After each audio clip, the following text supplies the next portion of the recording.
Bobby Jones. News Talk WMEQ is WMEQ AM 880 Menominee and translator W292EG 106.3 Eau Claire, an iHeartRadio station. We need more lethal aid. I'm Pam Huso, Fox News. That request was made by the president of Ukraine, who spoke to U.S. senators by video conference this morning. A Senate source tells Fox News Digital that Volodymyr Zelensky also reiterated his plea for the establishment of a no-fly zone. While the no-fly zone does seem to be something that the U.S. and other world leaders are not ready to agree upon, United States leaders have pledged their support for the fight. And this morning, President Zelensky posted on Instagram, he said in a message that he is hoping that all of the refugees, the over 1 million who have fled across borders into Poland and other nations, that there will be a time in the very short-term future that he will be able to say they are ready to come back because it is safe. Fox's Alexandria Hoff. Russia is reacting to the repeated request for the no-fly zone. President Vladimir Putin says Moscow will consider any third-party declaration of a no-fly zone as participation in the armed conflict.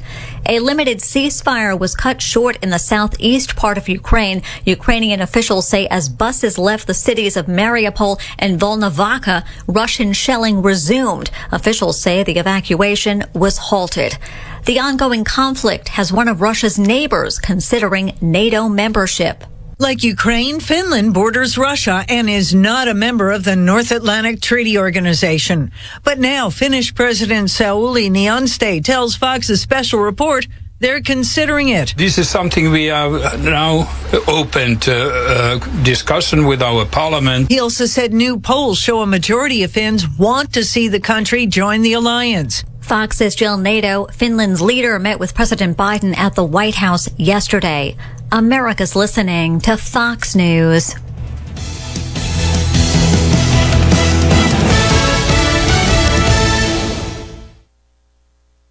From the Fox News Podcasts Network. Stay on top of the latest news and information from Fox News. Listen and download the Fox News Hourly Update on your time. The trending stories you need anytime you want it. Listen and download now by going to foxnewspodcasts.com. Get all of your favorite Fox News podcasts commercial-free on Apple Podcasts with Fox News Podcasts Plus. From Dana Perino, Kennedy, Ben Domenech, The Duffys, and many more. Subscribe now by going to foxnewspodcasts.com.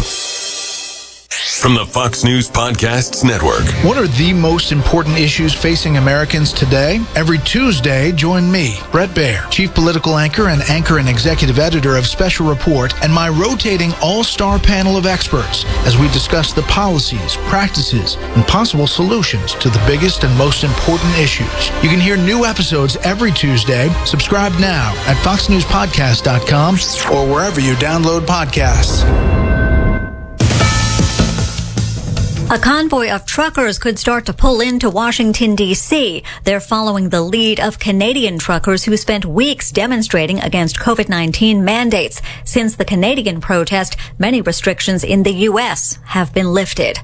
3 people are hurt after a school shooting in Kansas. An assistant principal and a school's resource officer were shot and wounded in a high school in Olathe, Kansas. Police say the 18-year-old male student opened fire in the school's office. Despite being wounded, the resource officer returned fire, then radioed for help. 472, I have replied to next to myself. 472, I copy, is the suspect at large. Suspect, I believe, has been shot. The audio courtesy of Broadcastify. The suspect was arrested. The resource officer, already released from the hospital, is being called a hero. Jack Callahan, Fox News.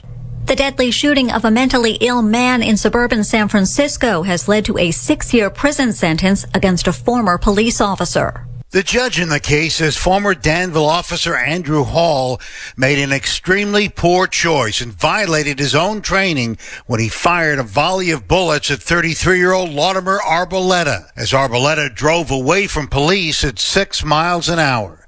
The officer claimed he thought he was in danger of being hit by the car. A jury convicted the one-time cop of assault with a firearm, but deadlocked on a more serious charge of voluntary manslaughter, which could have led to a 17-year sentence. Roger Stern, Fox News.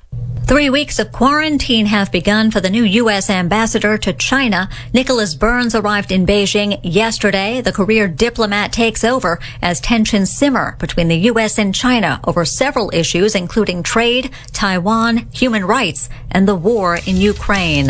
I'm Pam Puso, and this is Fox News.